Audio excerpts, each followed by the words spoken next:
तो last episode के and पे हमने देखा था कि मैट गार्ड जो होते हैं वहां पर फिश किंग से कहता है कि चलो यहाँ पर इसको जी भर कर पीते हैं। और उसके बाद थोड़ी देर के बाद का सीन दिखाता है कि मैट गार्ड जो होता है वो टल्ली हो चुके होते हैं और कहते हैं कि लो मैं बस इतना ही पी सकता हूँ। तो वहाँ फिश किंग कहता है कि मैट गार्ड बताओ तुमने यहाँ पर कितने कप पिए होंगे। तो वो उसे कहता है कि मुझे लगता है कि तकरीबन 5 कप तो पिए होंगे। तो हमारा फिश किंग कहता है कि मैंने 6 कप पिए हैं, इसका मतलब यह है कि मैं इसमें तुमसे जीत गया हूँ। तो मैट गार्ड कहता है कि हाँ तुम यहाँ पर मुझसे जीत गए हो क्योंकि तुम मुझसे ज्यादा यंग हो और तुमने यहाँ पर 3 नूडल्स के बाउल्स भी खा लिए थे, जबकि मैं तो सिर्फ एक ही नूडल का बाउल खा पाता हूं। इसका मतलब यह है कि तुम्हारी कैपेसिटी मुझसे ज्यादा है। और इसी के साथ ही मैट गार्ड जो होते हैं वहां पर कुछ बातें करना शुरू कर देते हैं। वो अपने बारे में वहां पर बातें कर रहे होते हैं और कहता है कि मैं बस यहाँ पर इस जगह के ऊपर आना चाहता था। मैं इतने सालों से इस जगह को ढूंढ रहा था कि मुझे नेचुरल अल्कोहलिक वाटर मिले और उसको पीकर मैं टल्ली होकर बस यहाँ पर लेटा रहूं, आराम से इस आसपास की जगह को महसूस करूं, अपनी सारी की सारी दुख परेशानियां भूल जाऊं। मैट गार्ड उसे कहता है कि मैं बस यहाँ पर इस जगह के ऊपर अपनी परेशानियां भूलकर पीकर टल्ली होकर सारा दिन बस यहाँ पर एक गाना गाना चाहता हूँ। तो माँ फिश किंग कहता है कि आप यहाँ पर कौन सा गाना गाने के बारे में बात कर रहे हैं। तो वो उसे कहता है कि मैं यहाँ पर एक गाना गाना चाहता हूँ, एक ऐसा गाना जिसे वॉकिंग फ्रॉम द डार्कनेस कहा जाता है। वो एक बहुत ही कमाल का गाना है, वो एक पोइम है जो कि ली बाई ने लिखी थी। उसकी पोइम मैं यहाँ पर पढ़ता हूँ, अक्सर मैं यहाँ पर उसको गाना गाता हूँ, लेकिन मैं यहाँ पर इस वाइन को भी ढूंढ रहा था कि काश मुझे ये वाइन मिल जाए। तो मैट गार्ड उसे कहता है कि जो लोग इस तरह की पोइम्स लिखते हैं मुझे लगता है कि वो पोइम्स लिखने के बाद अपना दुख दर्द सारे का सारा भूल जाते होंगे। तो हमारा फिश किंग से कहता है कि आपको वाकई में लगता है कि कोई अपने दुख और अपने दर्द को भूल सकता है। तो मैट गार्ड उसे कहता है कि नहीं, मुझे नहीं लगता कोई भूल सकता। और साथ ही वो अपनी बीवी को याद करता है किस तरह उसकी बीवी ने उसके हाथों में दम तोड़ा था।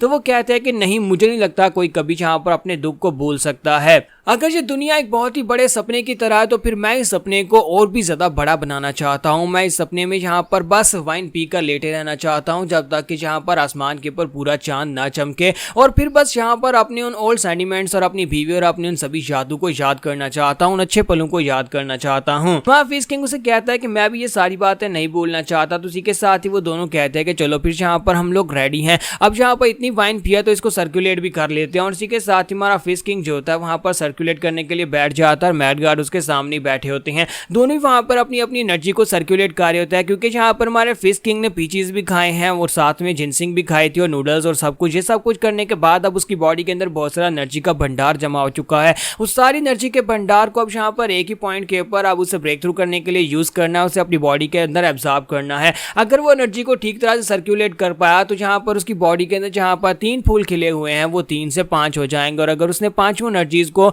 अपनी बॉडी के अंदर फूल को खिला लिया तो इसी के साथ उसका ब्रेक थ्रू कंप्लीट हो जाएगा। तो इसी के साथ ही वहाँ फिश किंग जो होता है वो अपने इनर कॉन्शियसनेस के अंदर जाता है, वहाँ पर 3 फूल उसे दिखाई देते हैं और आसपास से जो एनर्जी होती है अल्कोहलिक फ्रूट की, जिनसिंग की और साथ में यहाँ पर नूडल्स की और पीचीज की, वो सारी एनर्जी जो होती है वहाँ पर उन फूलों के अंदर एब्जॉर्ब होती है ताकि फूल खिलकर वहाँ पर से 5 हो सकें। तो हमारा जो फिश किंग होता है जाहिर सी बात है ब्रेक थ्रू करने में दिक्कत तो होती है। तो यहाँ पर रेफरेंस के तौर पर वो इस तरह की बातें कर रहे हैं कि यहाँ पर अगर इस एनर्जी को कंज्यूम करने में या एब्जॉर्ब करने में उसे दिक्कत हो रही है तो वो कहता है कि मैं यहाँ पर अपनी 10 फेज लाइटनिंग गार्ड की मदद से लूंगा। तो हमारा फिश किंग जो होता है वहाँ पर अपनी 10 फेज लाइटनिंग गार्ड की टेक्निक की मदद से वहाँ पर उसको कंट्रोल करने की कोशिश करता है, लेकिन कंट्रोल नहीं कर पाता। तो फिश किंग कहता है तो फिर मुझे यहाँ पर अपनी ग्रास्पिंग टेक्निक को यूज करना होगा। और वो अपनी ग्रास्पिंग टेक्निक को भी यूज करता है और उसके साथ वहाँ पर उन फूलों के अंदर एनर्जी को कंटेन करने की कोशिश करता है। फिर साथ ही वो अपनी रिकॉइल बॉडी आर्ट को भी यूज करता है और उस recoil dog body art technique को भी यूज करते हैं। वहाँ पर हमारा जो फिश किंग होता है फाइनली सारी एनर्जी को फूलों के अंदर कंटेन कर लेता है।